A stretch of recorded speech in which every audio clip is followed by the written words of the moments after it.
ég aðeins koma bara inn á þetta með veiðigjaldið, þetta var frábært sem kom hérna fram í þessum þætti þegar ég var úti, það er að segja þessu umræðum það sé verið að ræða að ná í auka veiðigjöld úr 10 í 20 en við það þá hefur virði sjávarútvegsfyrirtækja lækkað 50 milljarða.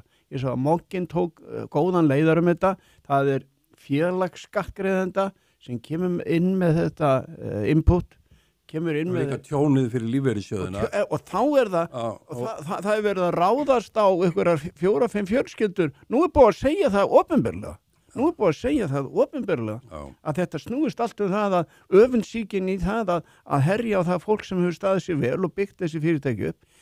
En þessi fyrirtæki sem eru á markaði, þau eru í eigu, þessari einstaklinga sem eru kjölfestu fjárfestar, 1000 einstaklinga, ekki 15-20 einstaklingar sem eiga, held ég í öllum þessum þremur, ef ég man þessa tölur rétt, lífeyrissjóðunir eru þarna. Síðan ertu með hlutdeildarskírteinin eða verðbréfasjóðu sem eiga þarna. Þannig að þetta eru auðvitað stór mál þegar að það á að vera, það er verið að hækka skatta og eldast við 4-5 fjölskyldur í landinu, þegar að oppin á öllum fjölskyldum þá gegnum lífeyrissjóðakerfið.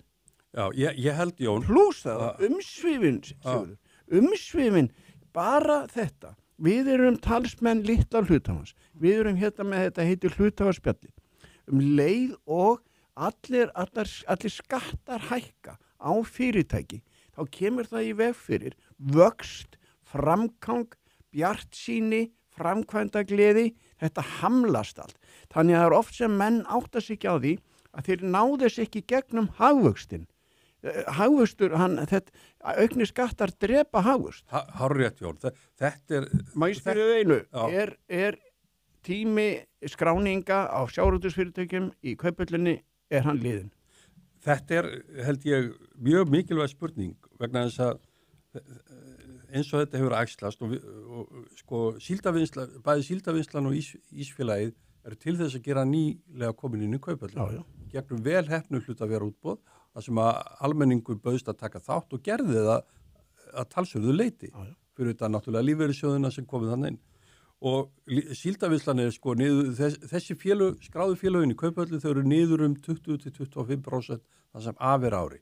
Þau hafa fengið gríðalegt högg og ekki bara það þau séu niður, heldur er sko fyrir þetta það að rekstrarumhverfið þeirra er bara loðnubrestur og fleira. Bara sífelldar áskoranir í rekstrarumhverfi. Brestur í loðnu og markaðs, þú þarf alltaf að vera, það gerist ekki að sjálfu sér að fiskur sé seldur háu verði í útlöndum. En alvarlega við þetta er að ég held að sko það sé kannski bara búið að taka í burtu þá hugmynd að sé að skrá hérna, þessi stóru og velreknu íslensku sjávarútvegsfyrirtæki sem almennis hlutafélag í íslenska Kauphöll. Þessi affæra núna, þetta er svona, þú komst nú ágætlega inn á það áðan, þetta er svona tvíþætt. Það er annars vegar þetta áfall fyrir Kauphöllina og fyrir hluthafa og viðskipta lífi, viðskipta umhverfi á Íslandi sem birtist í þessu.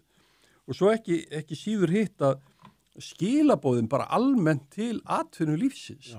Að sko það er engin leið að ná samtali hvað er í húfi, eins og þú varst að koma hér inn á. Þetta er ekki einhverja krónur, þeir eru stundum verið stjórnarliðar að reyna að tala þetta niður, þetta er ekki svo mikið að borga, þá munar ekkit að borga þetta. Það er bara ekki rétt.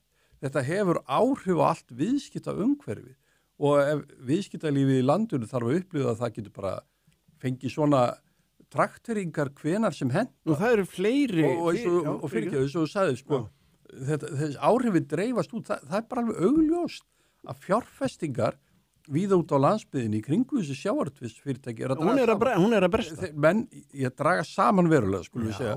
Menn auðvitað, hérna, á meðan þetta er óvissar, eins og við komum fram í meðferð málsins, að reiknireglunar eru bara óljósar, skatturinn hefur verið að reyna að fara yfir þetta og gefa vísbendingar.